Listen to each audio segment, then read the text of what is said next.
living in a time where every single artistic endeavor in Western entertainment and media either has to toe the line of political correctness or dives headfirst into the deep end of straight political, social, and ideological indoctrination, it is nice to know that Japan still has its individuals that are incredibly based. Welcome back to Words of Paradise. I'm your host, Leon Idol, and here we've got Vinland Saga editor says that manga should not pander to Western audiences. I don't allow myself to be influenced by so-called political correctness abroad.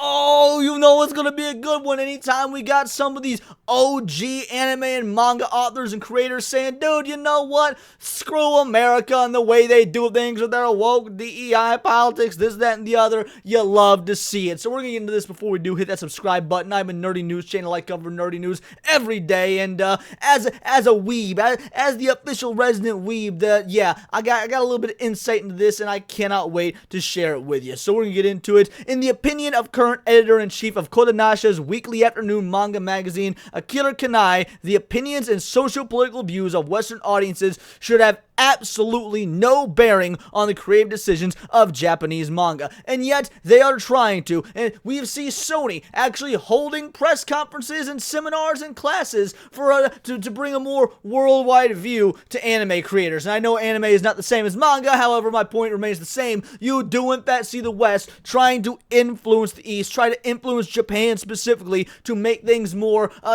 open to the rest of the world, because they know that Japan is still a relatively conservative country, at least in comparison to a lot of Europe, a lot of the US, things to that effect. They don't like that. They don't like that a lot of Americans and Europeans are turning to Japan for their entertainment because, well, for one, America and Europe ain't getting their economy stimulated when it comes to the entertainment enterprises. Japan is, but also what's more important is the message, the ideological message that is not being shoehorned in and shoved into every manga out there, unlike all the Disney films coming out nowadays. What else do they have to say?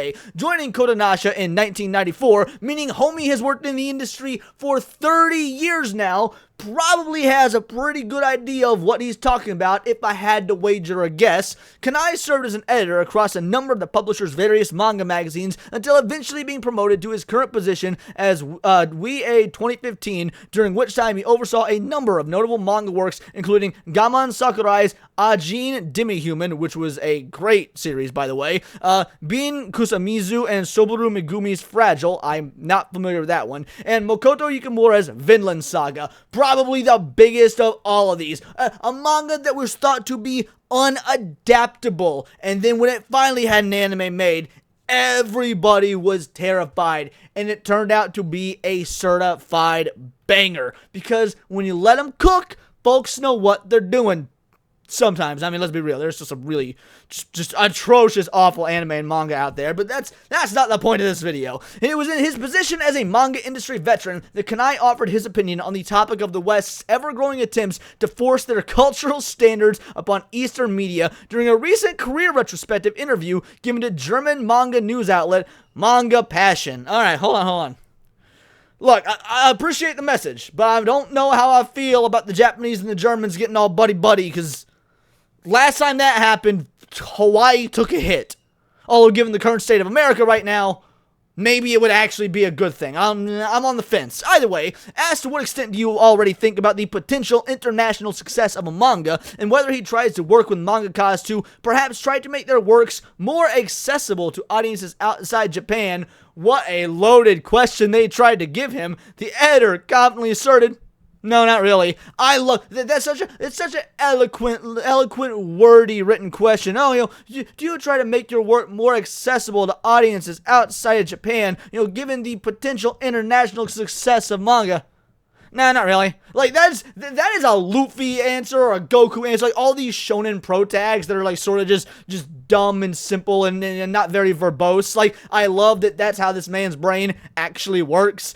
For example, there are various codes against the depiction of violence, against the depiction of nudity, whether male or female, or religious codes that I follow, he explained. However, I think there is no fundamental differences in the population in terms of what they perceive as important, be it in Japan, Germany, China, or South Korea, even if this case on a political level. And you want to know why? Because he is 100% correct. Because these are all human stories. A good, well-written story will speak to the world over. You do not need to try and modernize it for insert audience here or globalize it for a worldwide audience, because humans are the same deep down. We are the same in our core. If you read Journey to the West, you don't have to be Chinese to understand why that story hits on such a level, because it's still intrinsically tied to the human experience, which is why globalization and modernization are absolute cancers on the entertainment industry. Continuing, Kanai then declared, "I don't allow myself to be influenced by so-called political correctness abroad and design the works accordingly. I think if it's interesting, it will usually be understood, regardless of whether you come from Africa, Chile, or Greenland." Again, hitting the nail on the head for the exact same reason, because universal human truths are just that, universal. Why do you think that Dragon Ball and One Piece and Naruto, and again, these are all shonen, there's a lot of anime manga that aren't shonen, but because they're the most recognizable, those are the ones I'm going to go with, why do you think those are all worldwide successes? Because they all have the same basic concept. You've got a main character who is a failure, who wants to do his best, try his hardest to become better, to make himself better than what he was the day before, overcome some great adversity, and put themselves on top through the grit of their hard work, and throughout a world telling them, you can't do this, you can't be that, you are going to fail. And the human need in all of us to say, no, fuck you, I'm going to work, I'm going to put in the work, I'm going to grit my teeth, and I'm going to become the strongest in the universe, or the king of the pirates, or the mayor of Ninja Town, or whatever it may be in these various different anime, shonen, manga. Yes, those speak to again, a fundamental human yearning for conflict and to be a better individual. So yeah, it's going to resonate the world over without any sort of need for drastic localization, because it's intrinsic to the human spirit. All 8 billion of us, except for the trannies out there that have no such thing as human spirit because they're godless. I've never made a big deal of it so far, said the editor, but even if a work takes up a very Japanese theme, for example, or a German work a German theme, or a Chinese work a Chinese theme, in the end, the root is the same, I think. Don't just keep spitting facts. Stopping a work because it deals with a problem that is too Japanese, or specifying to do something, that hardly ever happens. Yeah, it may be hardly ever happening in manga. However, once that manga gets turned into an anime, then gets sent over here to the West, it actually happens quite a bit, and I don't know if he knows this or not, and that is where we have a massive problem. The absolute bastardization of the anime adaptations of these classic manga, which frankly, you know what? Just go read the manga anyway, or if you're gonna watch the anime, don't be doing it on no Crunchyroll or nothing like that. Hit the high seas, become a member of the Straw Hat Crew, because there ain't no reason to pay for it if they're just going to bastardize it with their American localizations and things of that nature. But that's neither here nor there. I'm just curious if Kanai actually knows that their works are in fact being bastardized. Kanai continued, more specifically, I wonder if there is a difference in Japanese entertainment content between works that are internationally successful. Is it the works that focus more on the Japanese market or global market? No, I don't think so whatsoever. I mean, I'm gonna be real. I can't pretend to know either, but if I had to go off the top of my head, I would say there is no difference, because again, these are about universal truths. Anime and manga have been blowing up in America since the 90s. Really, you could say the late 80s, but I think it really started coming to its stride in the mid 90s. Then by about 2012, when Netflix got their dedicated anime section and it opened a whole new wave of young streaming viewers that were able to just like, hey, what's this weird anime stuff? Like, yeah, by all means, the anime has blown up. And just because an anime is super Japanese versus something that's more esoteric and, dare I say, Western, like Dragon Ball, both can be insanely successful. I mean, we're talking about some of these anime don't even get English translated titles. They're just called by their Japanese name. You know, Jinga Nagaraboshi Gin or something to that effect. And people eat that shit up. It's that simple. Further expanding his argument, he opined, I don't think it's possible to create works that are exactly in the middle, nor would such works really appeal anywhere. Exactly. If you try to ride the line between making it for a global audience and a Japanese audience, then you lose both audiences. Just make it how you want to make it with no outside influence, and if it's a well-written work that ties to the human spirit, it will succeed. Take Skip and Loafer, for example, another series localized under his watch in Weekly Afternoon, which is about a girl that comes from the Japanese countryside and moves to the Japanese city of Tokyo alone to study at a good high school, Kanai added. I think people all over the world will certainly understand her feeling of insecurity in the same way. That's why such works tune to appeal in an international audience. 100%! You wouldn't have to change if this manga was brought to America, or if someone was like, hey, maybe we should change it and make it about, they were living in BFE, Rhode Island, and now she's moving to New York City. Like, no, you don't need to do that.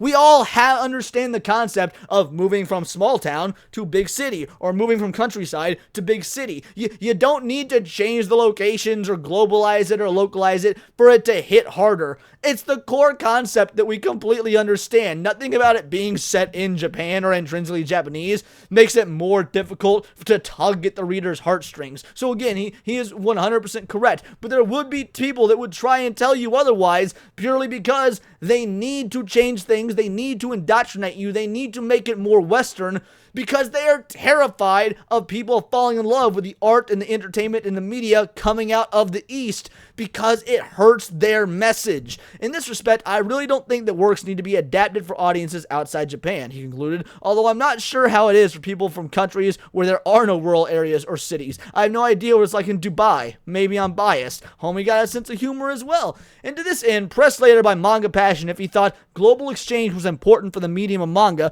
Kanai told him that while he found it very important in a creative sense for more and more people to create their own works within the medium, he did not believe such exchange should come at the cost of Japan's own identity.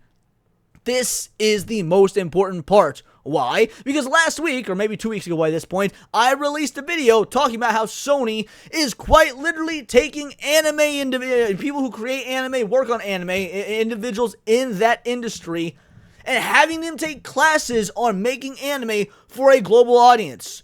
That will inherently lose the Japanese identity, which is why we love this medium. Whether it be anime, manga, Japanese video games, whatever it may be, we love them because they are so intrinsically Japanese. And homie right here clearly understands that because he uses the words Japan's own identity.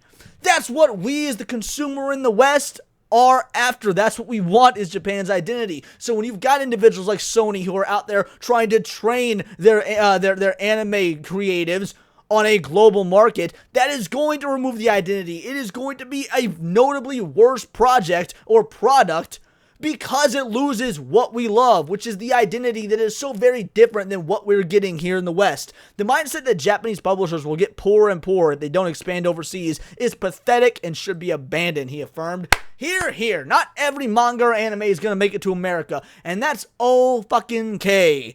Now that it's possible to read and draw manga abroad, I hope the manga fan community itself will grow, no matter where they come from and no matter what religion they belong to. So when it comes to the question of whether I think globalization is important, I can say it's much more fun this way. What an interesting read, and what he seems to be an interesting fellow. I mean, I'll be real, it's not just because I agree with just about everything he said, but it's pretty nice that I agree with just about everything he said, but these really are problems that we've been talking about in the anime and the manga space for years now, well before any of this woke nonsense, that came out. You've always had the problem of, for example, localizers doing a terrible job localizing, not just for political or ideological reasons, but just because they didn't think that we, the individual, we the reader, or we the viewer, would be smart enough to understand the nuances of what the Japanese media entailed. When, no, we're fans of this for a reason. That's what we want. It's insulting not only to our intelligence, but insulting to the work of the original authors, the original creators, the original visionaries,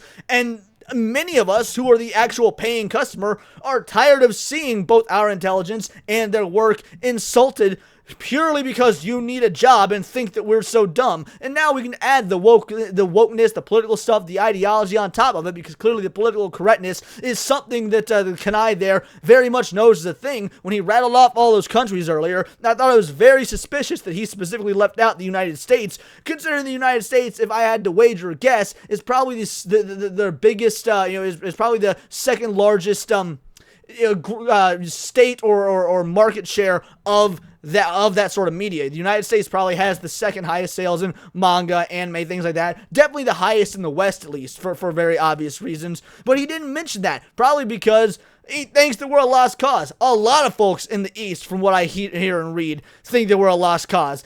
They may be fucking right for all I know, but these are my opinions. Let me know yours in the comments down below, or let me know on X, where you can find me at Bolt the Word. And please do subscribe. I am a nerdy news channel. I cover nerdy news every day. Not always about manga or the anime scene, but movies, music, Magic the Gathering, you name it. Check me out on Instagram at wordsofparadise_Leon and become a member for $4.99 a month. You can join the Discord, choose the articles I go over on a day-to-day basis, choose the videos I react to on my Friday night live streams, and of course, get involved with over 70 other vital idols on the Discord. It is a bright, beautiful, glowing, vibrant community that I cannot wait to continue growing, because I want to hear what you have to say, because we do value diversity, but only one kind of diversity of thought. So join the Discord, hit that subscribe button, and until next time, it's all here in the Nerdosphere. This has been Words of Paradise.